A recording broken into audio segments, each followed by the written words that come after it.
त्रिवेणी classes की online class में आपका एक बार फिर से स्वागत है। हम कक्षा 10 की मैथ कर रहे थे। एक एक्सरसाइज प्रायिकता हमने कर ली जो 4 नंबरों की थी। अब हम दूसरी एक्सरसाइज स्टार्ट करेंगे सांख्यिकी। प्रश्नावली नंबर 17 सांख्यिकी। सांख्यिकी क्या होता है ये जानेंगे। सांख्यिकी से अपने एग्जाम में 10th बोर्ड एग्जाम में 30वां क्वेश्चन पेपर का 6 नंबर का आता है। इसमें है क्या, 3 चीजें इसमें, माध्य, बहुलक और माध्य, 3 चीजें इसमें पेपर में। या ये दो आ सकते हैं, ये दो आ सकते हैं, या माध्य और माध्य का आ सकते हैं। यानी तीनों में से 2 चीज पूछते हैं और कई बार एक भी पूछते हैं, अथवा भी आ सकता है, भी नहीं भी आ सकता है, इसकी कोई गारंटी नहीं है। ठीक है, लेकिन है तीनों आसान। अब हम जानते सांख्यिकी 10वीं में, हालांकि 9th क्लास में सांख्यिकी का छोटा सा पार्ट था। इसकी जो सामान्य जानकारी थी वो 9th क्लास में, अपने फिर भी थोड़ी सी जानकारी प्राप्त करते हैं। होती क्या सांख्यिकी। सांख्यिकी सांख्यिकी का अर्थ है जो संख्याएं होती है या आंकड़े होते हैं, या आंकड़े का व्यवस्थित क्रम क्या कहलाता है। सांख्यिकी व्यवस्थित क्रम। सांख्यिकी का उपयोग क्यों किया जाता है, क्योंकि एक तो हम है, हमारे पास गांव के मान लो इतने घर हैं, सभी का एक एक करके आंकड़ा लिखें तो यहाँ पर आएगा नहीं, 1 पेज 2 पेज 3 पेज में आएगा नहीं। लेकिन यहीं पे जो बारंबारता सारणी का उपयोग करें, उसमें क्या होता है, उसमें जैसे मान लो बॉयज अलग लिख लिए, गर्ल्स अलग लिख ली, या 0 से 20 वर्ष के लिए अलग है, 0 से 5 के अलग है, 20 से 40 के अलग है। यानी जो सारणी के रूप में व्यवस्थित क्रम बनाया जाता है, उससे आंकड़े लिखने में क्या होती है, आसानी होती है। यानी आंकड़ों का जो व्यवस्थित क्रम उसे क्या कहते हैं, सांख्यिकी कहते हैं। आंकड़े क्या होती है, आंकड़े होते हैं जो संख्या हमें जरूरत है, या जिन संख्याओं की हमें जरूरत है उनका जो संग्रह होता है वो क्या कहलाता है, आंकड़े कहलाता है। या जो हमें जानकारी प्राप्त करने के लिए जो आंकड़े हम इकट्ठे करते हैं, वो जो संख्याएं हम इकट्ठे करते हैं वो क्या कहलाते हैं, आंकड़े कहलाते हैं। आंकड़ों का एक नाम और होता है प्रेक्षण। इनको या सूचना कहते हैं, वैसे सूचना या आंकड़े होते हैं ना, इनको कहते हैं प्रेक्षण। ठीक है, अब संख्याओं और आंकड़ों का व्यवस्थित क्रम क्या होगा, सांख्यिकी। आंकड़े संख्याओं का जो संग्रह किया जाता है सूचनाओं को प्राप्त करने के लिए, उसे आंकड़े कहते हैं। और आंकड़ों का एक नाम क्या है, प्रेक्षण। ठीक है, अब हम पढ़ेंगे कि एक बात, एक आंकड़े 9th क्लास में दिए। आंकड़े 2 प्रकार के होते हैं, एक होते हैं प्राथमिक और एक होते हैं द्वितीयक। प्राथमिक और द्वितीयक। प्राथमिक आंकड़े वे होते हैं जो अपने खुद घर घर जाकर या अपने स्तर पर स्वयं करके जो आंकड़े इकट्ठे करते हैं। ठीक है, यानी जो रियलिटी प्राप्त किए जाते हैं, जैसे अपने कोई काम कर रहे हैं। ठीक है, जो मान लो यहाँ पे 20 स्टूडेंट है, उनको काम पे लगा रखा है, तो हम अगर उनकी निगरानी रखें, यानी हम एक एक बच्चे की ध्यान रखें कि ये काम कर रहा है, ये काम कर रहा है, ये काम कर रहा है, वो तो होते हैं प्राथमिक आंकड़े। ठीक है, द्वितीयक आंकड़े वो होते हैं जो पहले से प्रकाशित होते हैं, यानी दूसरे की वास्तविकता एक्यूरेट नहीं होती। कैसे, हमने कह दिया कि अब 20 बच्चे काम कर रहे हैं, मान लो उसमें से हमने अगर निगरानी में काम करवाया तो हमें पता है कितने बच्चों ने काम किया, और हम वैसे 20 बच्चों को भेज दें काम के लिए, उन्होंने 5-4 काम कर रहे हैं, बाकी आराम से इधर उधर घूम रहे हैं, तो उनमें वो आंकड़ों की रियलिटी नहीं है कि हम कह नहीं सकते कि 20 के 20 बच्चों ने काम किया है। लेकिन जो प्राथमिक है, जो अपनी निगरानी में अपने स्तर पर की काम करवा रहे हैं, वो होता है प्राथमिक। ठीक है, प्राथमिक है, ज्यादा बेटर होता है द्वितीयक से। ठीक है, और हालांकि टाइम तो लगता है इसमें। अब बात करते हैं बारंबारता। बारंबारता क्या होती है।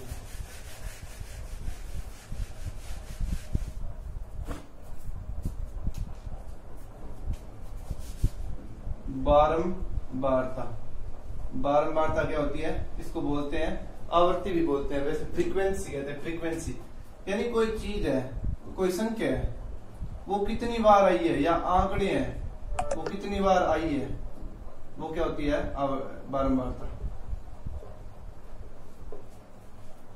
अब मान लो 1 2 3 2 5 3 6 2। अब 1 आ रहा है 1 बार, 2 3 बार, 3 2 बार, 5 1 बार, यानी 2 आ रहा है 3 बार, तो 2 की बारंबारता 3, ठीक है।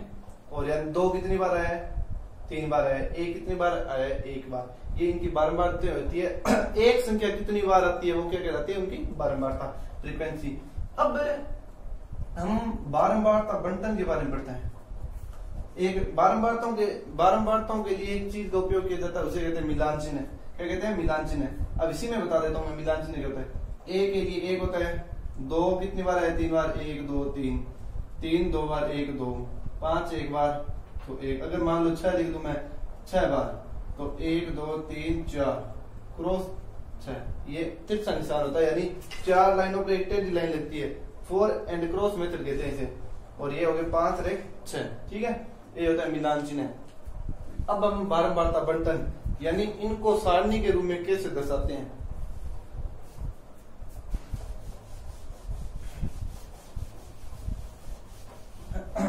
बारंबारता बंटन यानी जो अपने पास डाटा होता है, बारंबारता और डाटा, यानी 3 आ रहा है 5 बार, 4 आ रहा है 6 बार, 3 आ रहा है 2 बार, ये एक सारणी के रूप में दर्शाते हैं ना, इसे कहते हैं बारंबारता बंटन। क्या कहते हैं इसे, बारंबारता बंटन, ठीक है। और बारंबारता बंटन 2 प्रकार का होता है। कौन कौन सा, पहला तो होता है सतत और दूसरा होता है असतत। पहला होता है सतत यानी जिसमें वर्ग अंतराल बने होते हैं। फॉर एग्जाम्पल वर्ग है और बारंबारता 5 से 10, 10 से 15, 15 से 20, ये 3 बार आ रहा है, 9 बार आ रहा है, 6 बार आ रहा है। और एक होता है असतत जिसमें वर्ग अंतराल नहीं होता, ये बना हुआ है वैसे तो, ये x हो गया, ये f हो गया, 3 5 7 8, 3 5 बार, 4 बार, 3 बार, 2 बार। मतलब इस असतत आंकड़ा, इसमें इसको एक नाम और लेते हैं, इनको खंडित, ठीक है। इसमें क्या होता है, ये देखो, इसमें 3 5 बार आ रहा है, ये चीज स्पष्ट पता चल रही है।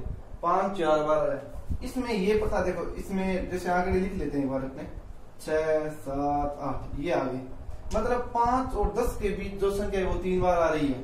ये 6 7 8 यानी कितनी बार है, 3 बार। यानी 5 और 10 के बीच के जो आंकड़े हैं वो 3 बार आ रहे हैं। मतलब ये नहीं है कि 6 3 बार आ रहा है, लेकिन इसमें ये डायरेक्ट पता चलता है 5 4 बार आ रहा है, 7 3 बार आ रहा है, ठीक है। अब अपने क्वेश्चन क्या है, इसमें अपने 3 पार्ट है, माध्य, माध्यक और बहुलक।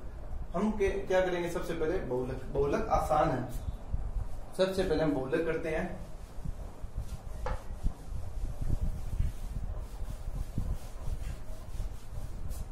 बहुलक, बहुलक, साइंस में भी नाम सुना होगा अपना, बहुलक पॉलीमर। अब बहुलक है, बहुलक क्या होता है, कोई संख्या या कोई आंकड़ा जो सबसे अधिक बार आता है, जैसे 1 3 5 4 3 5 3 0 1 3। अब इस एक तो आप देखो, 1 आ रहा है 1 बार, सॉरी 2 बार, 3 आ रहा है 1 2 3 4 बार, 5 2 बार, 0 1 बार, 4 1 बार, ठीक है। देखते ही पता चल जाएगा, यानी कौन सी संख्या सबसे ज्यादा आ रही है, 3 आ रही है। कौन सी संख्या आ रही है सबसे ज्यादा, 3 कितनी बार, 4 बार। तो मतलब x का मान 3 है और इस बारंबारता यानी कितनी है, 4 बार आ रही है, ठीक है। इसको ऐसे भी दर्शा सकते हैं, x और f। x यानी अपने पास 0 है, 1 है, 2 नहीं है, 3 है, 4 और 5 है। 0 कितनी बार है, 1 बार, 1 2 बार, 3 1 2 3 4 बार, और 4 1 बार, 5 1 2 बार। अब देखो यहाँ पर देखते बता दिया आपने, इसका आंसर 3 है क्योंकि सबसे अधिक बार आ रहा है। इसमें ये देखो 0 1 बार आ रहा है, 1 2 बार आ रहा है, 3 4 बार आ रहा है, 4 1 बार आ रहा है, 5 2 बार है। सबसे अधिक कौन सी, सबसे अधिक, सबसे ज्यादा कोई संख्या है वो 4 बार आ रही है, यानी सबसे ज्यादा बारंबारता, यानी सबसे ज्यादा कौन सी संख्या आ रही, 3। संख्या इधर वाली है और कितनी बार आ रही है वो, यानी बारंबारता इधर वाली है, और तो आंसर किधर से आएगा, x, यानी इसका मान क्या आएगा, 3, ठीक है। इस टाइप के क्वेश्चन है वो बहुत इजी है, पेपर में इस टाइप के नहीं आते, वो आते हैं वर्ग अंतराल वाले। अब वही करेंगे अपने।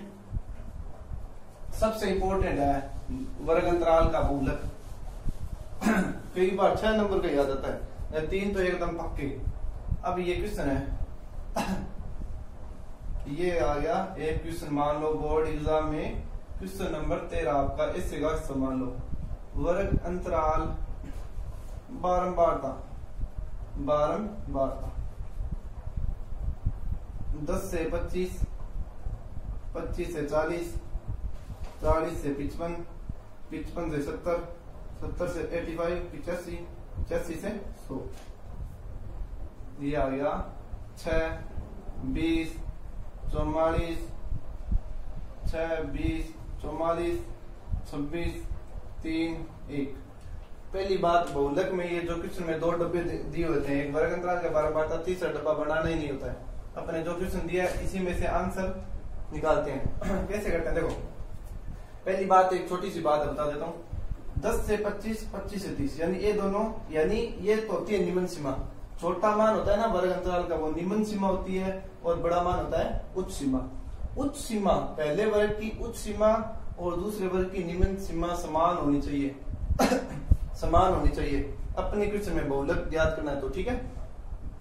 और एक बात और, 10 से 25 का मतलब है इसमें 25 को शामिल नहीं करना है, 25 अगले में शामिल होता है, ठीक है।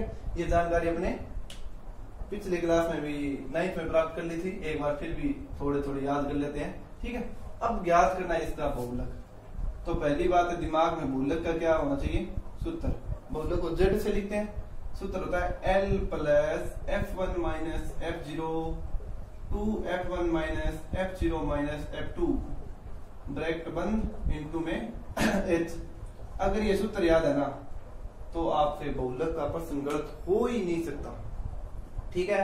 L क्या होता है, F क्या होता है, F1 F0 F2 H क्या होता है, सभी चीज अब 1 मिनट 2 मिनट में आराम से समझेंगे, क्योंकि ये चीज समझ में आ गई ना, चाहे बहुलक का कौन सा भी क्वेश्चन हो, आपके बाएं हाथ का खेल है वो, ठीक है। अब अपने गिनती पहली दूसरी क्लास में थे, जब आपने शुरुआत की थी सीखने की गणित को गिनती से, गिनती को आपको पहले दिन सिखाया था 1 को 1, यानी 1 से सिखाया था। तो गिनती क्या होती है, 1 से स्टार्ट। अब यहाँ पे F1 है, F मतलब है बारंबारता, बारंबारता यानी फ्रीक्वेंसी कहते हैं, सबसे बड़ी बारंबारता। प्रश्न स्टार्ट करें, यहां से करेंगे, चलो यहीं से कर लेते हैं। सबसे बड़ी बारंबारता, सबसे बड़ी बारंबारता, सबसे बड़ा मान, सबसे बड़ी बारंबारता यहाँ 6, 20, 44, 26, 3, 1 में सबसे बड़ी वैल्यू कौन सी है, 44। कौन सी है, 44। तो इसको थोड़ा सा अलग अंडरलाइन कर लो। सबसे बड़ी बारंबारता है 44, यानी गिनती कहां से शुरुआत होती है, 1 से। तो F1 का मान 44। जो सबसे बड़ी बारंबारता होती है वो क्या होती है, F1, याद रखना, ठीक है। और जो सबसे बड़ी बारंबारता होती है वो बहुलक वर्ग होता है। ज्ञात क्या करना है, बहुलक तो ये होता है बहुलक वर्ग, अगर माध्यक ज्ञात करना होता है वो होता है माध्यक वर्ग, ठीक है। हम इसको साथ ही क्यों लिखते हैं, बाद में भी लिख सकते हैं, लेकिन अपने ये थोड़ा सा करने का सिस्टम बढ़िया रहता है। अतः बहुलक वर्ग, जो सबसे बड़ी बारंबारता होती है वो अपना वर्ग अंतराल कौन सा होता है, बहुलक वर्ग। तो अतः बहुलक वर्ग होगा 40 से 55। अब देखो F1 1 के बाद क्या आता है, 2, 1 के बाद 2 आता है, तो F1 के बाद F2, और 1 से पहले क्या आता है, 0। तो F0 का मान ऊपर, F2 का मान नीचे। अब देखो बहुलक वर्ग की ये निम्न सीमा, ये उच्च सीमा। जो निम्न सीमा होती है वो होता है L का मान। बहुलक वर्ग की निम्न सीमा 40, और इनमें सभी में गैप कितने कितने का है, 15 का। तो H होता है वर्ग अंतराल, क्या होता है, वर्ग अंतराल, ठीक है। ये लिखने वाली बात नहीं है यहाँ पे, ये अपने समझ लेते हैं। वर्ग अंतराल H होता है कितने कितने का गैप है, 15 का। और L होता है बहुलक वर्ग की निम्न सीमा 40, ठीक है, छोटा मान। अब देखो F0 कितना हो गया, 20, इधर लिख देते हैं थोड़ा ऊंचा। H का मान हो गया 15, F0 20 और F2 26। एक बार थोड़ा सा और रिवाइज कर लेते हैं। सबसे बड़ी बारंबारता यानी F1 होती है सबसे बड़ी 44, 1 के बाद आता है 2, यानी F1 के बाद F2 26 हो गया, और F0 पहले आता है 20, और बहुलक वर्ग 40 से 55। इसका छोटा मान होता है वो L का मान होता है, और जो गैप होता है वो H का मान होता है। अब मान रखेंगे सूत्र में, तो z is equal to l का मान 40 plus f1 minus f0 f1 44 minus 20 2 into 44 minus 20 minus 26 यानी f1 f2 और h का मान रख दिया। ठीक है, अब देखो 40 के 40 घटा दिए 24 बच गए 88 माइनस 20 माइनस 26 इंटू 15। इसको पहले सोल्व करना है, लास्ट में 40 जोड़ना है। ठीक है, 40 24 इंटू 15 घटा देंगे 88 में से 20 गए 68 है। अच्छा चलो घटा के बता देते हैं एक बार, घटा दिए 68 बच गए, 68 में से 26 गए 2 4 कितने रह गए 42। अब कटता है तो काट दो, कट रहा है 6 चौके 24 7 छिके 42, 6 के पड़े से काट दिया 40 के 40 15 चौके 60 60 में 7 का भाग दो 60 में 7 का भाग 7 8 56 बच गए 4 लगा दी दशमलव 7 5 35 दशमलव के बाद एक ही संख्या लेनी है 8.5। 40 में 8.5 जोड़ते हैं बच्चे, यहाँ पे आके गलती कर देते हैं 40.85 लिख देते हैं जो गलत होता है। देखो 8.5 यानी 8 तो पूरे ही है, 8 के बाद दशमलव है 8.5 है। ठीक है, 40 में 8 जोड़े 48, तो इसका आंसर आ गया 48.5। एक चीज ध्यान रखना, जो अपना बहुलक वर्ग होता है आंसर उन्हीं के बीच आता है। 40 से 55 है तो आंसर अगर हमारा 40 से 55 के बीच आएगा तभी हमारा क्वेश्चन सही होगा। 40 से 55 अपना है 48.5, तो 40 और 55 के बीच आता है ये, तो हमारा प्रश्न यानी हमारा क्वेश्चन सही है। अगर ये 6 नंबर का है तो आपको 6 के 6 मिलेंगे, अगर 3 का है तो 3 मिलेंगे। अपने को तरीका, पहली बात सूत्र याद होना चाहिए, दूसरी बात सूत्र की वैल्यू अगर निकालनी आती है ना फिर ये क्वेश्चन बहुत ईजी है। सबसे बड़ी बारंबारता f1 1 से गिनती स्टार्ट, इसके बाद 1 के बाद 2 और 1 से पहले 0, ये तीनों क्रम में हो गए। और बहुलक वर्ग जो सबसे बड़ी बारंबारता होती है उसकी छोटी मान यानी निम्न सीमा l का मान 40 और जो गैप होता है वो h का मान यानी 5 जो वैल्यू है वो निकालनी आएगी, तो हमारे लिए प्रश्न बहुत ही इजी है। और बहुलक के जितने भी क्वेश्चन है आप करना, अगर कोई वो दिक्कत हो ना तो कमेंट मार देना, वो बता देंगे। और इसके बाद माध्यक पढ़ेंगे। और आज के लिए इतना ही, धन्यवाद। आप थोड़ा सा